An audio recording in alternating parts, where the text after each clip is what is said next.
მანგანუმის მადნით დატვირთული მძიმეწონიანი მანქანები ქალაქის ქუჩებში კვლავ გადაადგილდებიან. ასეთი სურათი ქალაქის ცხოვრების ყოველდღიურ ნაწილად იქცა.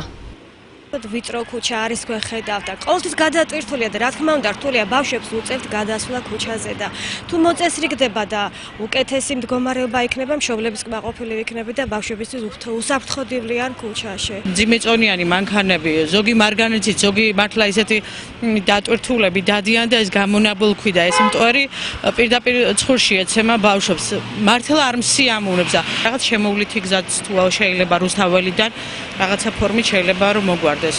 გამოუვალი სიტუაცია მე მგონი არაფერში არ არსებობს და მე მგონი შეიძლება თუ მონდომება იქნება გამგეობის მხრიდან მოგვარდება ეს პრობლემა. რა თქმა უნდა ცუდია, მაგრამ იმ მანქანების უკან ოჯახები დგას და ოჯახებს არ ჭენ. ბავშვებზედაც მოქმედებს ისედაც მოსახლეობაზე თავისთავად და ყველა მომხმარებლისთვის რომ ამდენ მტვერს ლაპავენ და რა ვიცი თუ კი შეიძლება და სხვაგვარად მოხერხდება ჩემთვის მისაღები იქნება და თანახმავ იქნები რომ სხვა გზით იაროს ამხელა ტრანსპორტვა. და მოხერხდეს ისე რომ არ იაროს მძიმე ტვირთიანმა მანქანებმა მაინც ცენტრალური გზა არის და სკოლა ახლოსშია.